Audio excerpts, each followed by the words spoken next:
Hey guys, what's going on? Got the Cycle 7 finally. I ordered this thing back in August, and it was supposed to ship Q4 of last year, but there was some delays. I think there was an issue with one of the coatings, which this is a coating, so this is the coated version. So I guess that they needed a couple extra months, but I mean, hey, they were fairly transparent about it. There was a long period of just complete radio silence from whatever company ran this group. I think TKD is I don't even know who. TKD was the designer, I think, but yeah, they did, I got a little worried because around end of Q4 last year, there was just nothing on their website. There were no updates or anything, but they did finally send an email out saying that, there was a delay, but we're going to be shipping these pretty soon. And then they did what sounds good at first, but if you're on the receiving end, they just said it's going to be shipping soon and didn't say when, and then I had to wait like another 3 weeks for it to actually ship. That's always good. I always love that. But yeah, so anyways, I got the board, and all that other BS aside, this is actually a really good keyboard. I will say, just straight up, it was worth the wait. You can't get these right now, but I would imagine that they're probably going to do another run, because this seems to be a very highly positively received keyboard. So I would expect another run of these, probably like within the next year. So but it's well done, it's well designed, it sounds good, it's got good build quality. It's got a pretty good layout, interesting layout. Cost is pretty affordable. It's got all the what were the cool features of the time, flex cut PCB, and of course it's gasket mount with multiple different types of gasket options to choose from. All the typical keyboard stuff. But I guess the first thing that everyone always talks about, oh, this keyboard's only $140. How are they doing this for $140? It's really not $140. Like I paid $195 for this keyboard shipped, and that's with $39 shipping, and I think I paid a little bit extra for the coated version. The coated version, I believe, was $156, and then the shipping was $39. So add those up, and that's $195, which is still pretty good. It's literally less than $200. But I just see all these people saying, oh, $140, what is this? But I mean, if the board's $140 and shipping's $40, that's like, shipping is like 30% of the cost of the product, and I feel like that's a very dishonest way to market the price of something, by just conveniently leaving off 40% of the actual what the customer's gonna have to pay. And I mean, yeah, this shipped from China, and I guess if you live somewhere outside of the U.S., if you live closer to China than the U.S., then shipping would probably be less. But still, I feel like a lot of people in the keyboard space are in America. I mean, there's just a lot of fucking people in America. So I don't know. It seems a little disingenuous to not include the shipping, but that's a nitpick. Even for $200, this is a pretty good keyboard. So this is good keyboard, just not a $140 keyboard. I mean, if it actually were $140, that would be incredible. But it's not. 100, just for reference, that's about the same price as a Q1, which Q1's a good board, but aside from the fact that Q1 and the Keychron Q boards are in stock and you can buy them whenever you want, which is a pretty big omission, of course, but I would say this is a far superior keyboard to this, for a number of reasons, which we'll get into. So, all right, enough complaining about the cost. So the full build is Cycle 7 This is the cream coated version. It's hot swap, of course. I got wind keyless. It's got an FR4 plate. I am currently using the plate foam, but no case foam. I have the flex cut strips installed. It's using Boba U4Ts, lubed with Krytox 205 grade 0, filmed, MC3 keycaps. The stabilizers are the ones that came with the board, which are, I believe they are the Equals V3 stabs, not to be confused with C3 Equals, which I think C3 and Equals are two separate, legally distinct entities. And I believe they collaborated in the past to make the Tangerine switches. Sorry. But they're not always together. I probably only that was the only thing that they worked together on. So these are not C3 equals V3. These are just equals V3 because they're the V3 equals stabs. And then these are also lubed with Krytox 205 grade 0. And let me just say, these are some pretty damn good stabilizers, actually. So I would highly recommend, I used to always buy Duroc screw-ins, but I have some extra C3 stabs left over from this build, and I'm planning to use those on my next keyboard that comes. That's how good they are. I actually bought more Duroc screw-ins off of Amazon because I knew this keyboard was coming soon. I was like, shit, I don't have stabilizers. But I forgot that one of the selling points of this board is that it actually comes with stabilizers. It's just been long enough since I bought it that I didn't remember. So when it finally arrived and I opened it and I found stabilizers in the box, I was a little that was funny. But I just returned the ones I got from Amazon, so it was all good. So yeah, great stabilizers.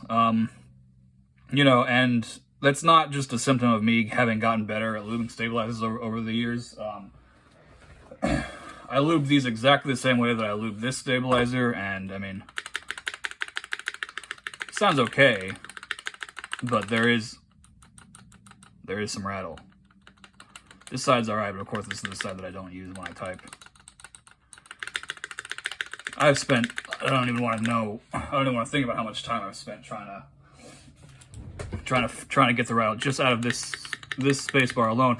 I've just kind of accepted that the other keys are gonna have rattle, and that's just all there is to it. But figured at least I get the space bar good. But this was first try, and I'm honestly I'm amazed. I didn't think I would ever have a stabilizer with no rattle, but incredible. This one's good. There might be a tiny bit of tick on this one, but whatever. The backspace, though.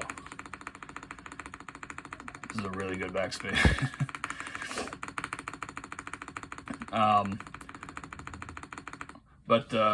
Yeah, so stabilizers, very good.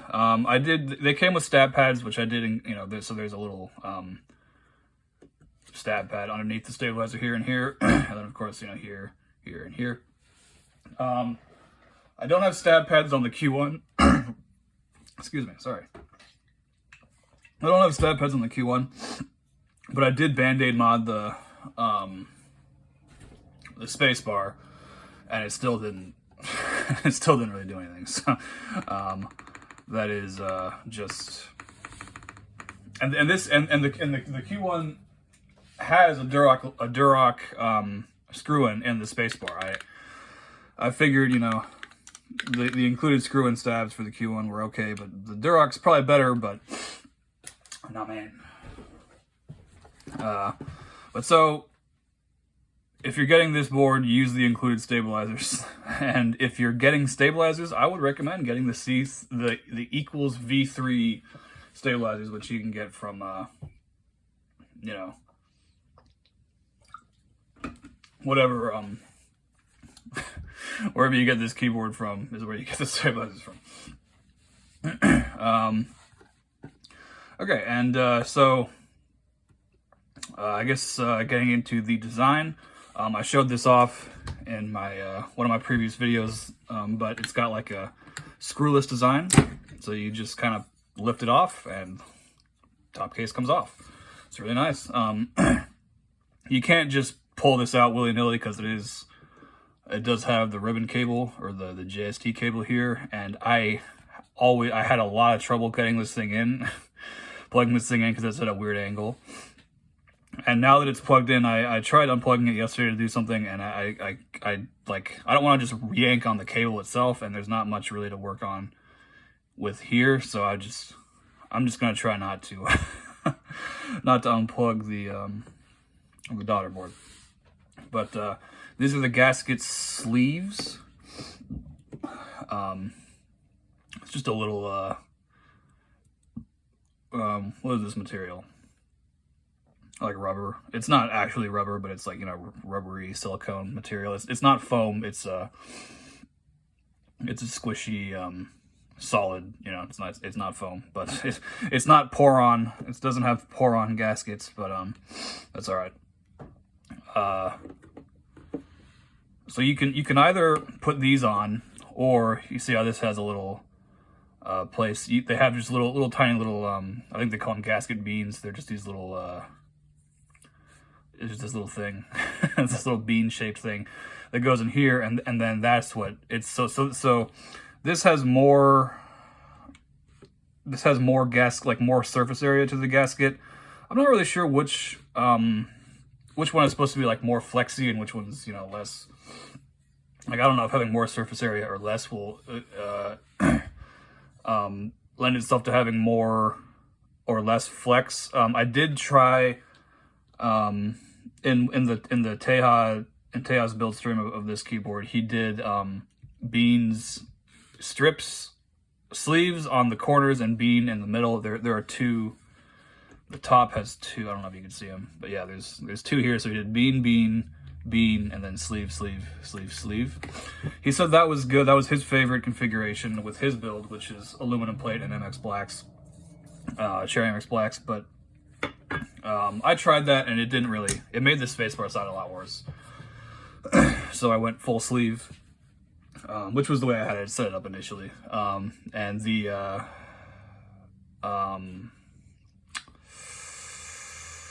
there's let's see if I can show this. Oh. The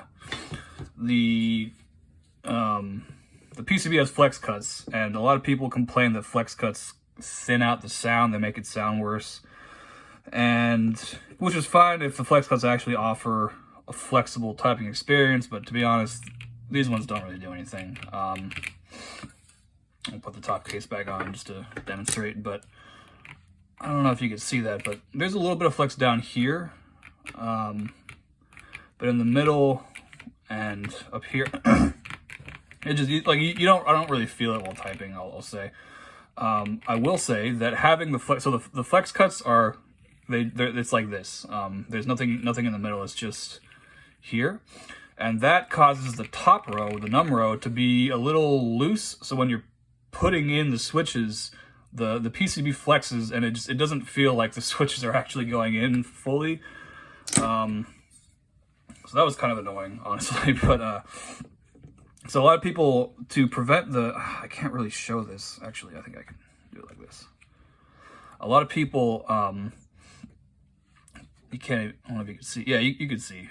There are some rubber strips here and here.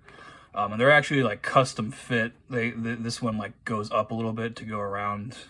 I think that's one of the stabilizers. No, it is not. But actually, yeah, it is. That's the spacebar stabilizer. And they go. So some the home remedy for bad flex cut sound is to put tape. I don't know like how they tape it. I don't know if they put just tape on either side or if they just literally tape directly over it.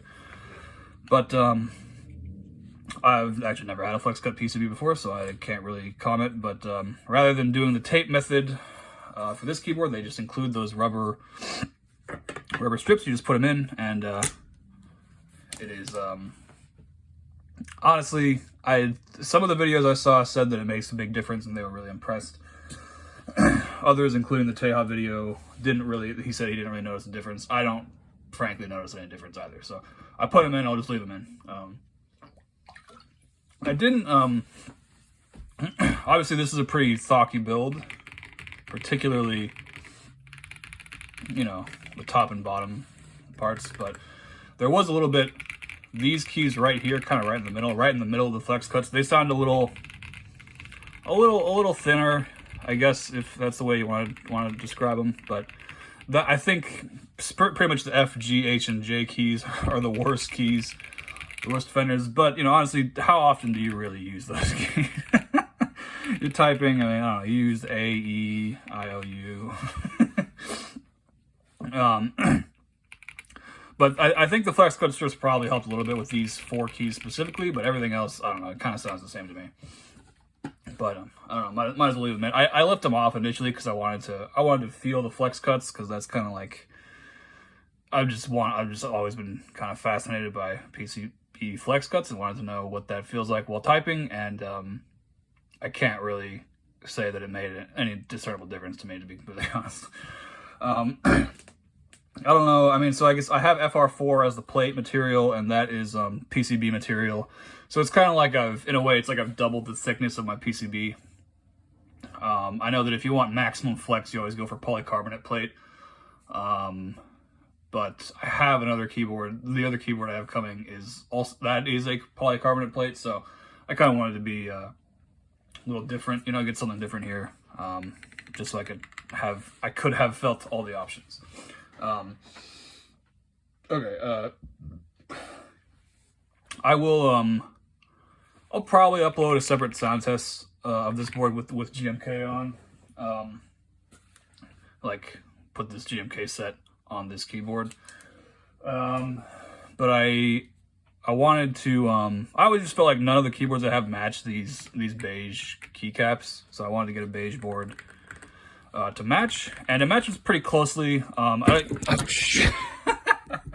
Sorry. I don't know if you can tell, but it's not quite a 100% match. The keyboard is like just a hair lighter shade of beige than the keycaps, and the keycaps are approximately 2, possibly 3 years older than the keyboard. So you can, I actually cleaned off the enter key, the shift, and the spacebar. So these are kind of like nice and pristine white, but I feel like the letter keys are just a little bit darker. They got a little bit of, I guess, just dirt in them.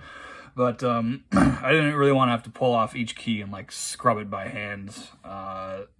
So yeah, but this is a minor nitpick. The cable, it's not the cable. This is actually a very nice cable. It's not braided, or it's not coiled, but it is braided, and it's got some intricacies to the connector. It's got a colored. The inside is colored orange, which just kind of looks kind of nice. The other side is USB-A, and that one also is colored orange. But the plug is it's in the center of the keyboard, which is good, but you will kind of naturally try to put it in the center of the keys, or at least I will, because I'm used to a 65%. And of course that would be like here, but it's not. And furthermore, it is underneath the lip, so it's actually kind of hard to plug this thing in without looking. Of course, probably something I'll get used to over time, but it's a very minor nitpick. I think the main reason they did that is so that way you don't have to worry about, like, if the plug was here and you pulled off the the top case, then you would risk breaking the cable and or breaking the USB port, which would not be good. So let's see. All right, let's just get into the sound. The sound is good. I guess there are better sounding keyboards out there, but this is probably the best sounding keyboard that I have currently. You know.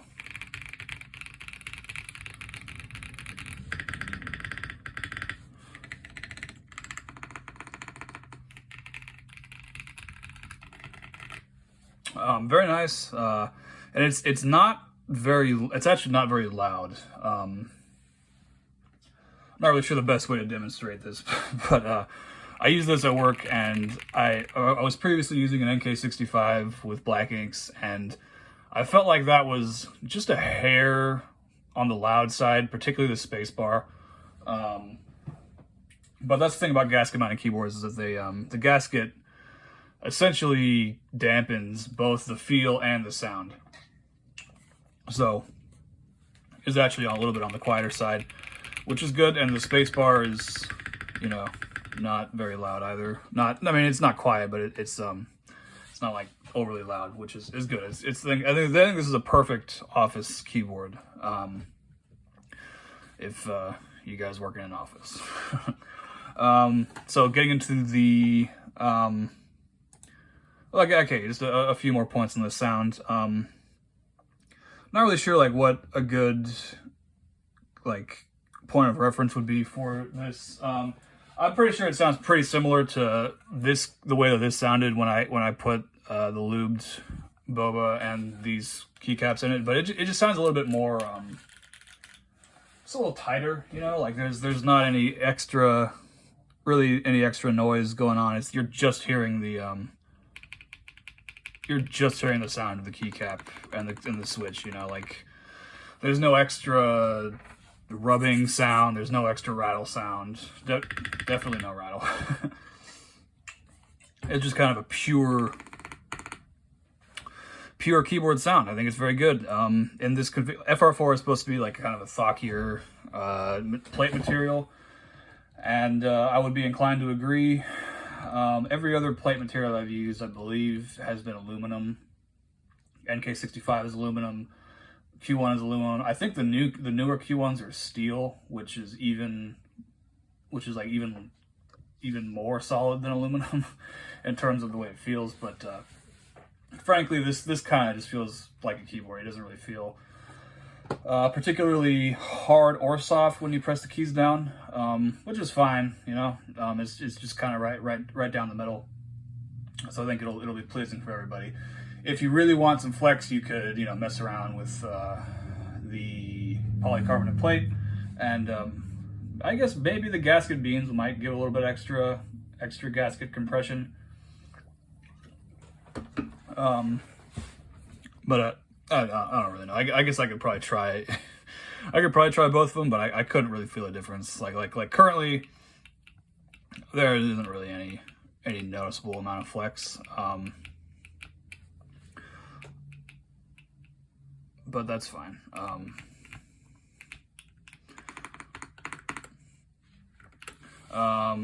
Okay. So the layout. This is an FRL. This is a FRL WKL TKL. F rowless, win keyless, 10 keyless. Of course, the 10 keyless and the win keyless are pretty standard layout options in the keyboard space these days. But yeah, I like it. I'm used to 60-65% of course myself, and I don't use F keys at all for work, so that's why I like to use this at work. Having F keys on the Q1 is nice, purely for like if I'm playing a game. A lot of games use F6 for quick save and F9 for quick load, so that's literally the only thing I ever use F keys for. And even if you need to do that, this is the function key. You just do F6, F9. So not really a glaring omission there for me. I did get this. I just decided to get win keyless just because why not? I don't have any win keyless boards. And of course, at the time, I was using Mac. I was exclusively using Mac OS as my computer for my work computer at my old job. But now that I'm at my new job, I do use Windows. So and believe it or not, I actually do use the Windows key. We take a lot of screenshots for what we do, and the screenshot hotkey on Windows is Win key Shift S, and that'll hotkey the snipping tool, which you can then crop your screen to screenshot, just a part. So I put the Windows key here, and of course I use caps lock control. So it still worked out. I ended up, and this is caps lock, because I do occasionally use caps lock. So that's why I put it here. I pretty much don't use Alt anymore. I used Alt on Mac, so I would have Alt here on Mac, but this is Alt. I don't really use it on Windows, so it's fine. Alt on Mac is the equivalent of Option on Mac, and of course Control is Command. But this layout has everything I need. I don't even really use these keys. I use this one. This is the delete key, and then everything else essentially is just, you know, these might as well not be here. There are keyboards that are just these keys here, but yeah, this one, no, it looked kind of neat, so I got it. I will say that I am used to often just reaching down here to press the arrow key with my pinky, and of course this is not an arrow key, so I have to actually move my hand down. So that very minor thing, you know, will take a little bit of adjusting, but I don't think that's a negative. That's not a downside to the keyboard or anything like that. But yeah, I actually think I fucked up the bottom row. I think this is supposed to be 7U space, and these mod keys are supposed to be different. Like, I think this one's not supposed to be here at all, and then these two are supposed to be different sizes, and then this is just supposed to be essentially all here is the spacebar. So the standard spacebar is 6.25U units, so 6.25 keys length. However, 7U is 7 unit is 0.75 units longer. So that would be, and I believe these are 1.25. So there would need to be 0.75 units worth of key removed from here and added onto the spacebar. I did not realize that until well after I'd already finished building the board, and I started watching, you know, videos and stuff on it. I noticed that everyone had 7U space and only 2 mods on either side. That combined with the fact that on the Vial software that I used to rekey this, it didn't have, like, this exact layout was not one of the options. So that told me that I actually did something wrong. But if you think that I'm going to relube another stabilizer and take the whole keyboard apart and unscrew this one and no, fuck that. No way that's happening. And it doesn't really matter because I want to use, so I do have a 7U stabilizer, 7U equals V3 stabilizer that I could have used, but I want to use that on my upcoming other keyboard that is also, that one is fixed 7U spacebar layout, so I just plan to use it. So that's fine, it works out. And I don't mind. I mean, I guess having a larger spacebar gives you a slightly different, slightly like deeper spacebar sound, but I'm cool with that. This sounds pretty good as it is, honestly. So,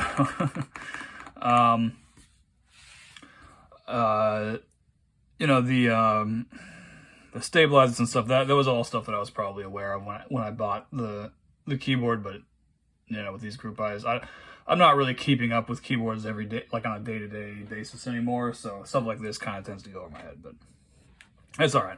I do very much like the keyboard. I guess I'll show off the bottom. The bottom is very shiny.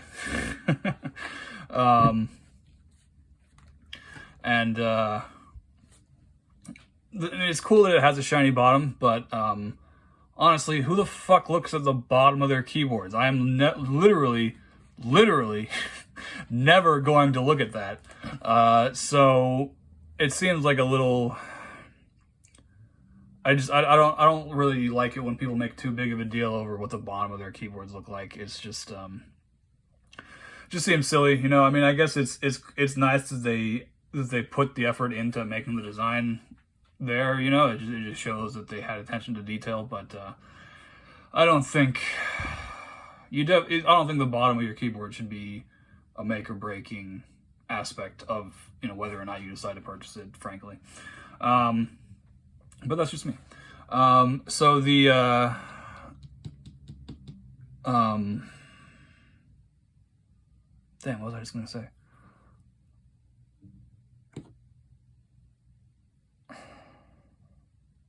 All right, well, oh, the light.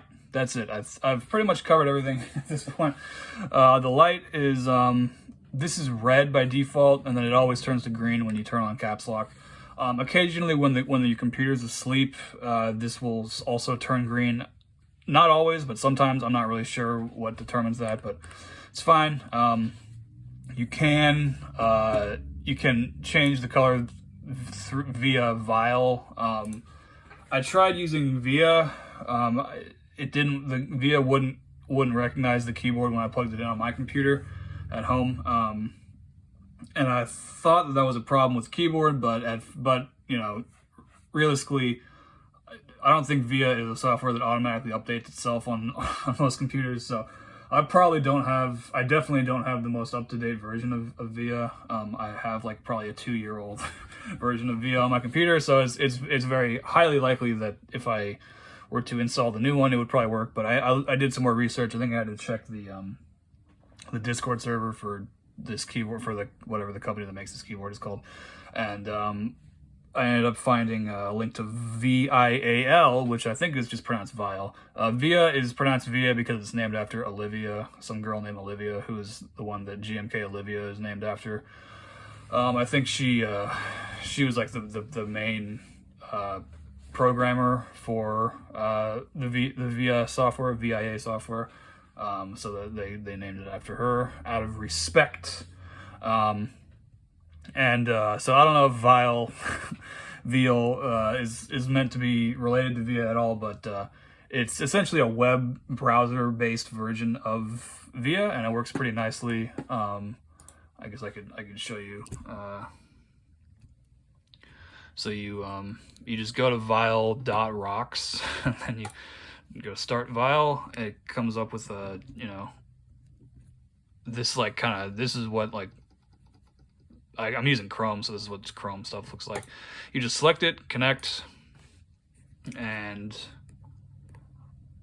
there you go. You can do your layouts here. Here's your lighting. It's kind of funny. There's like, you can do, I can make it breathe.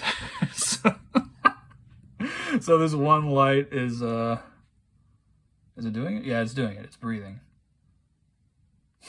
This is kind of funny. But I turned the brightness down. It's a little bright. But this is, as far as I know, this is the only light in the entire keyboard, which I'm okay with. I'm not really that into RGB, so. Yeah, you can do all your other stuff here. So that's how I have all my keys laid out. But yeah, as you can see, very clearly I messed up the bottom row. But I'm curious if anyone actually would have noticed that if I hadn't said anything. Probably not, but it's alright. I don't mind. So I guess that's pretty much everything there is to say about the keyboard. I'm actually very impressed. It's very good. Build quality is good. It's you know, it's not the heaviest board that I own, but it's pretty heavy. It's a little bit heavier than the Q1, I think. Let's see. Yeah, it's just a tiny bit heavier. And I think that's because it does have a brass weight inside, which I didn't exactly show it off earlier, but yeah, these are brass weights. So I mean, I think I've said in the past, I don't really necessarily think that just adding literal weights to your keyboard is I feel like that's kind of cheating. You know, whatever, it's all right. It gives the keyboard a little bit extra oomph. I'm not sure if having extra weight makes a big difference to sound, but you know, it feels a little more premium in the hand when you pick it up, even though it's literally just you're adding extra heavy pieces of metal to it. But that's okay. I guess the last thing I could talk about is the case. It comes with a carrying case, which I was not expecting. It's actually a pretty nice carrying case. I can't really fit it in frame, but yeah, it is. It's got this little loop here. Frankly, this loop does not feel secure at all, and I would not hold it by just this little thin loop. But it feels. I hate to say this, but it feels just a tiny bit. It looks more premium than the NK65 case, which, let's see, where do I think I have that somewhere. Yeah. It looks a little more premium, but the NK65 case is just a tiny bit more solid. This is, like, I don't think this is gonna not protect the keyboard, but it's mostly, it looks nicer because it's got kind of a black minimal design, but I wouldn't really say it's any better or worse, I guess. The box that it did come with was actually a pretty nice box. It also looks very nice. It's got a minimalist, understated black, just plain black design. However, it actually, like, this material, the paper material they use, it just kind of feels like construction paper. It's got the same kind of texture as construction paper. So I don't know. That's probably not gonna be a box that I necessarily keep for a long time, but it is a nice box, and you know, I guess if you're gonna spend a bunch of money and time on something like this, it's nice for it to make a good first impression, you know. So yeah, I guess that is just about everything there is to talk about on the keyboard. Good sound, very marbly, I think they call it. Kind of sounds like chocolate. Kind of like, I heard someone describe Talkie keyboards, it sounds like chocolate, and like when you like chew on chocolate or something. Chocolate that's like slightly cold. You know, very nice. Some of these keys are not boba switches. I think these ones, and these ones are direct linears because I ran out of loop bobas. But very nice. I guess I'll give you guys another sound test. I uploaded a sound test yesterday, and I will probably upload a few more with different configurations on this thing, and I don't know, I might upload one with the Q1 too, just for fun. But as far as, so like this basically costs as much as a Q1. It's a little tiny bit more than a Q1, I guess, but it's more than a little bit tiny bit better than a little tiny bit better than the Q1, if that makes sense. Although you could still get the Q1 or the Q2, or you know, there's a bunch of Q boards, I think, that you could still get.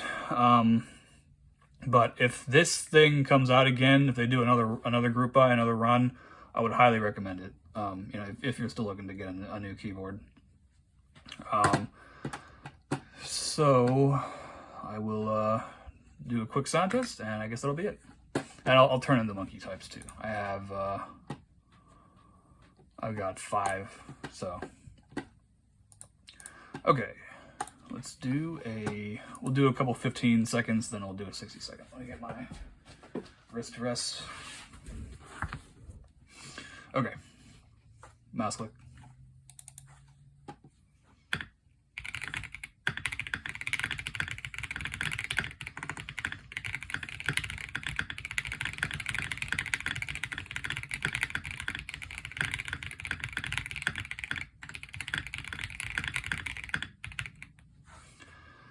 That was all right. 116, 229th. Let's do a few more.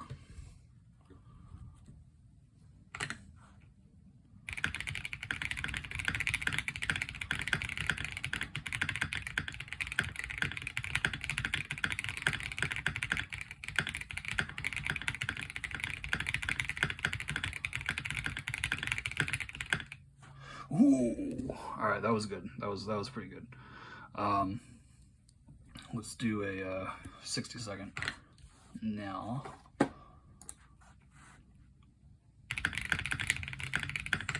No, do that over again.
Ooh, that was pretty bad, but got 70th place. What time is it? It's 5 p.m. I'm pretty sure the leaderboard's reset at 5 p.m. So, you know, I'm just the 70th person to type today. All right, I'll do one screen view. Then we'll turn the shit in. Okay.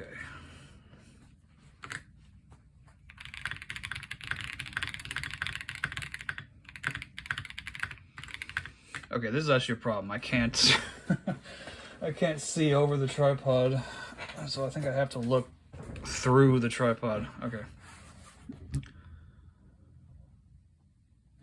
No, I just gotta sit up. Okay.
Oh, okay.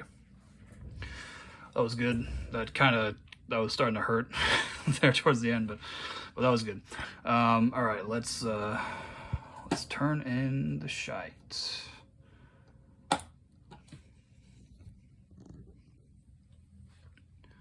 Okay, first one.